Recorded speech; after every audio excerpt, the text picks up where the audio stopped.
Hi guys, and welcome back to my channel. For those of you who are new here, I go by the name sefrawils, and my content is all about beauty, lifestyle, fashion, and I do some vlogs and little extra stuff here and there. So welcome. So in today's video, I'm going to be speaking about the new segment that I've added to my channel, and that's social work. So for those of you who don't know, I'm a qualified social worker. I graduated and finished my master's last year, December 2019. At the moment, I'm currently in limbo because unfortunately I lost my job in April due to COVID. So at the moment, I'm just looking for ASYE positions or any social work position at this point in time. As well, I've kind of leaned more towards the children and family side, but in this video I will discuss a bit about adults and mental health and so forth.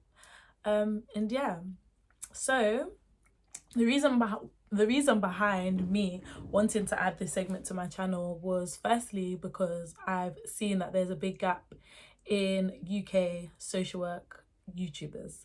So there's only one other girl that I've come across on YouTube, and she goes by the name Wonders World, and she's like the only person I've actually seen that speaks about social work. And I just find it a little bit bizarre because it's such a broad topic, it's so juicy, there's so much to it. It's like, why would you not want to talk about it?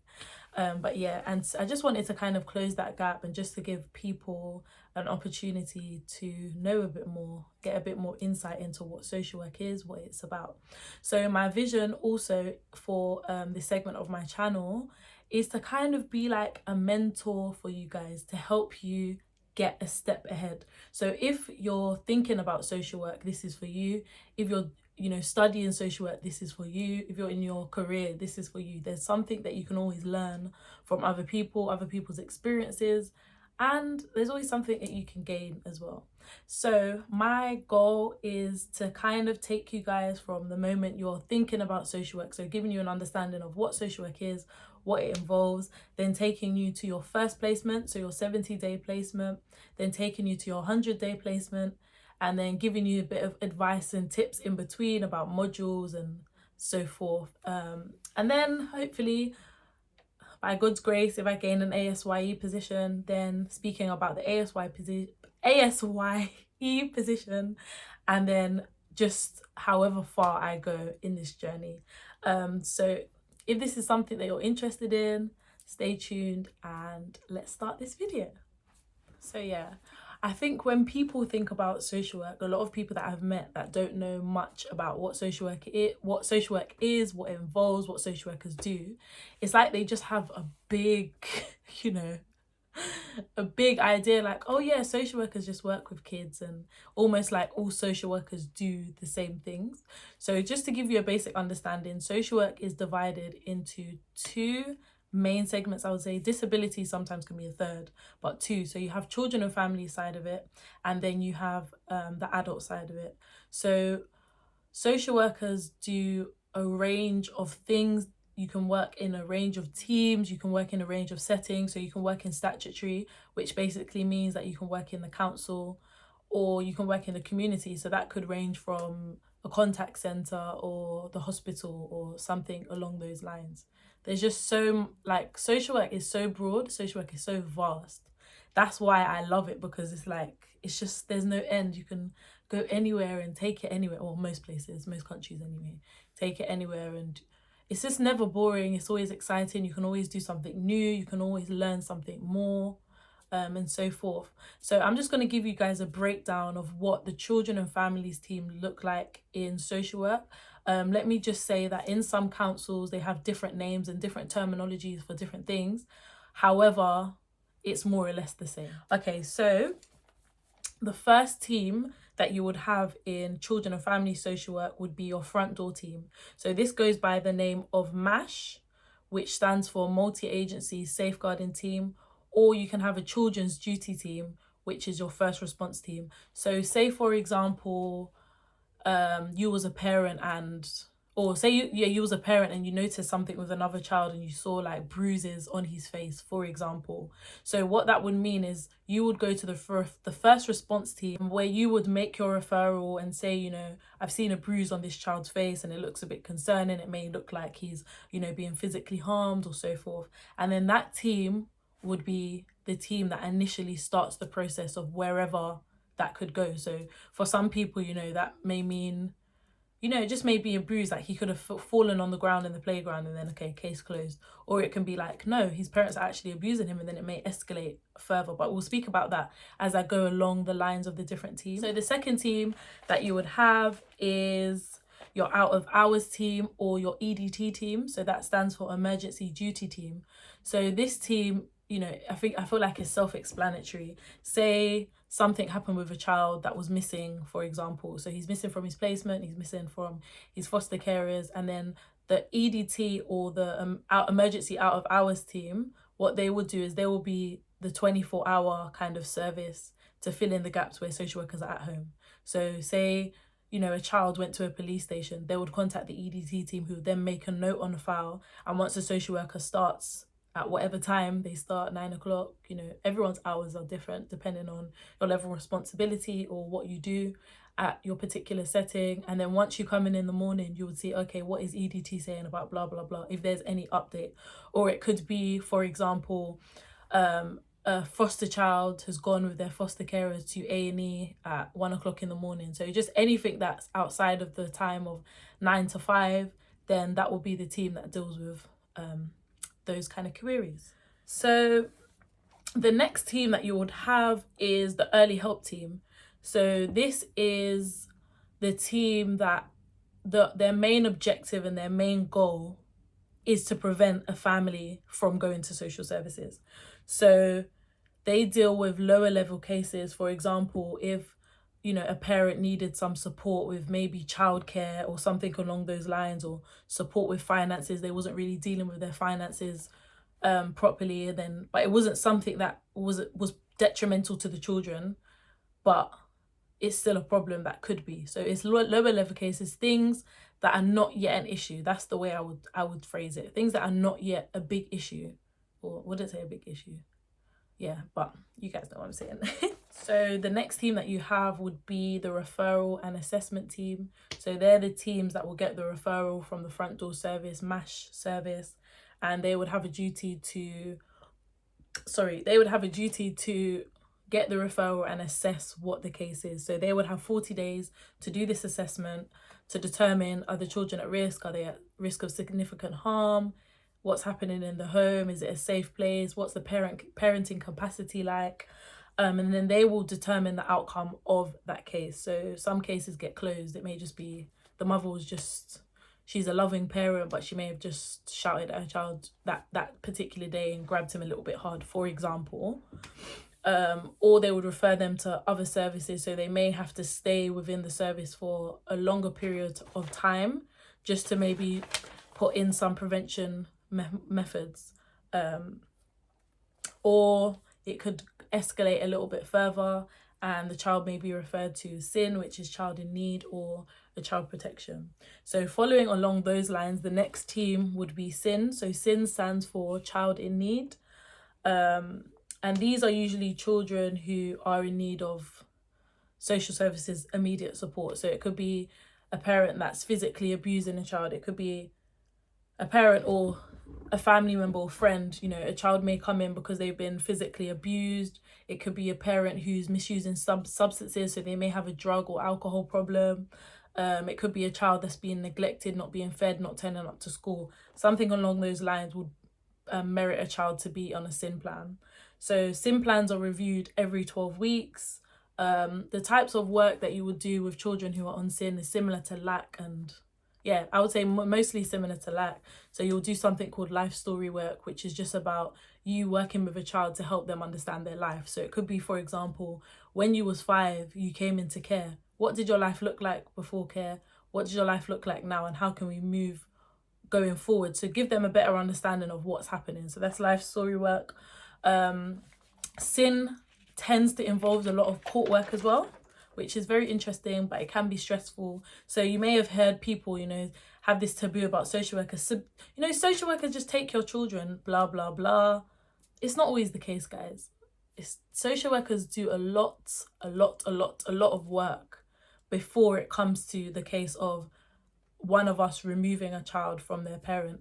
In cases where a child is sexually abused, physically abused, something, you know, that merits that child being at significant harm, of course you're not staying with your parent, you're not staying with your carer, because you're at risk. We need to protect you. That's our role. Okay, I want you guys to have like a new perspective of what social workers are, because before I started this journey, I had, you know, some thoughts and some feelings about, oh, what do social workers really do? Like, is it true that we just take away children? But then when you're actually in the job and you know firsthand processes and protocols and procedures and the way things happen, and if you don't do something, how then that can, you know, result in a Victoria Kalimbi case or a Baby P case, then, you know, you're not too quick to just throw out social workers, because we actually don't.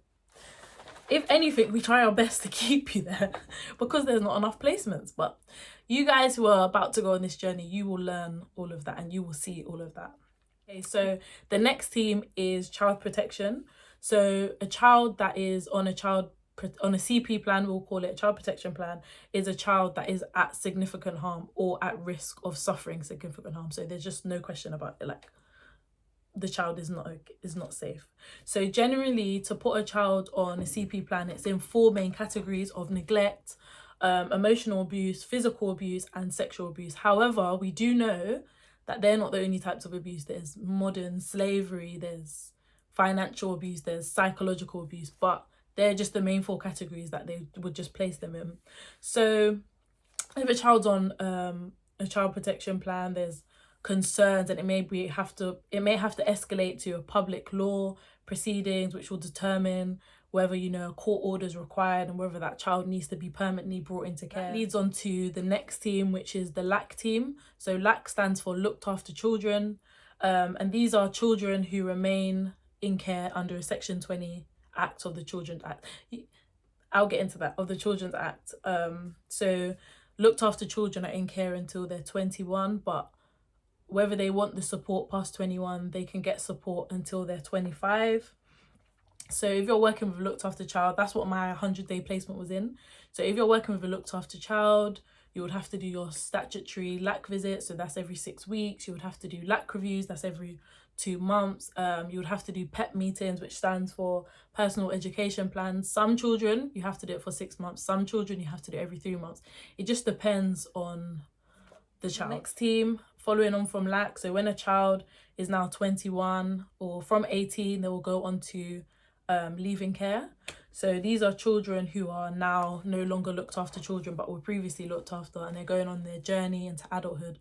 So you'll start to, you know, do work with them on their pathway plan. So this is just like monitoring where they're living, their accommodation, how independent they are. Can you cook? Can you clean for yourself? Your finances. Are you in education? Are you seeking employment? So things along those lines. And they would have what you would call a personal advisor. So even though it's your social worker, you mainly say, yeah, that's your personal advisor, because it's somebody who's, you know, helping you along your journey. Yeah, I love the leaving care team though. That's the team I want to work in, but we'll see. Okay, so the next team is the fostering team.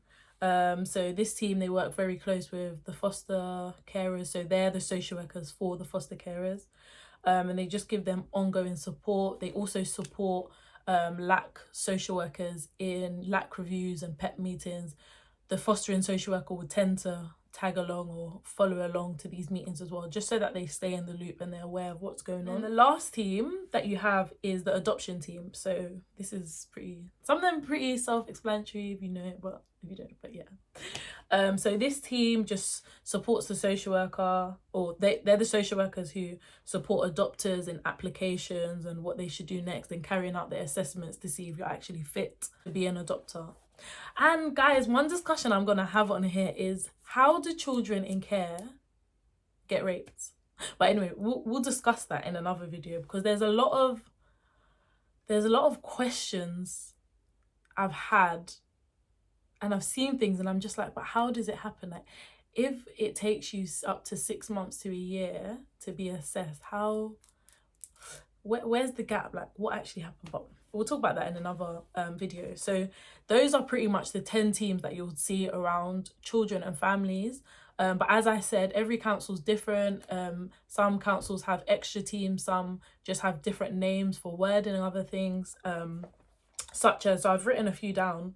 So some councils may have a disability team, or asylum seekers team, or child exploitation team, or you may have another set of social workers that focus on like the family as well as the child. So that may involve like the children contact centers as well. So a contact center is basically for children who have been taken away from their parents, and if the parent is in a position where they can be around the child safely in a supervised environment, then they will be able to see their children at specific times, specific dates in a some of them call it child, some of them call it family contact center. So that's basically what it is. And just to give you guys a little head start as well, so whenever you're speaking about children and families, the law and the legislation that underpins that is the Children Act 2004. Yes, 2004. You also have the Working Together to Safeguard Children 2018. And you also have, look at me, you also have the Children and Families Act 2014. So those are like that's what, if you're about to start this course, you're just going to hear this all the time. Working Together to Safeguard Children, Children Act 2089, Children Act 2000, the amended Children Act 2004, and all of that. So you're going to hear that lingo a lot. So now let's get on to adult social work. Right, so before I speak about adult social work, let me just say children and families is the team that I want to work in and have focused more on. So when it comes to adult social work, I'm not the sharpest, and I did feel like there was a little bit of a gap on the course. They didn't hone in on the adults as much as they did on the children, but that's another topic for conversation. But yeah, so when it comes to adult social work, you're mainly assessing the needs and the vulnerabilities of anyone over the age of 18 if they appear vulnerable. So a vulnerability could be a physical impairment or disability, or mental health issue or long-term condition. It could be somebody that's misusing substances such as drug and alcohol. It could be somebody who's homeless. There's a case I actually worked on with another social worker, which was to deal with an old lady who was in the country, apparently let me not get into it, but it was to do with immigration. So you'll probably deal along the lines of that as well. So some teams in adults include mental health teams, care and nursing teams. You can work in a hospital, and generally your role when it comes to adult social work is similar to children and families. So you're always going to have to do assessments. You'll have to plan and review referrals. So why did this person come in? What is the outcome? How can we help them? And just day-to-day support. So I think when it comes to adult social work particularly, it just depends on who you're working with and what their needs are. So I know, like, for another adult social worker that I shadowed, for like the 10 cases that she had, she had to do different things. So with one case, as I spoke about, she had to help her with the immigration stuff. For another case, it was about getting that person moved into a home and then making sure that the property was in a good condition and they had stuff for their disability, like the bars and stuff for the bathroom. Let me think. There was another, and then like another adult social worker in a mental health team. You know, you can be on the ward, or you can be in a community, or you can be in, so a ward will just be like, for example, St. Anne's Hospital. Or community could be like maybe somebody who's got mental health issues that's getting back into the community and trying to get their independence back. So yeah, that pretty much sums up adult social work. If there's anyone who's watching this and you can add more, just comment everything below. Like, teach me, because at this point I can't even get a job in children and families because I don't know, COVID has just messed up everything. So I might have to go to adults. So I might have to do a bit more research myself. But yeah, so just to give you guys the laws that underpin adult social work. So not all of them, but you would have the Care Act, you would have the Mental Health Act 1983, and then you would have the Mental Capacity Act 2005. Yes, 2005. Yeah, so that's just like a basic understanding of children and family social work and adult social. So yeah, that's just a basic understanding of children's and family social work and adult social work. So stay tuned for part 2 where I'm going to answer you guys' questions. And yeah, if you have any more, feel free to just comment down below and I will answer and I'll respond to you guys.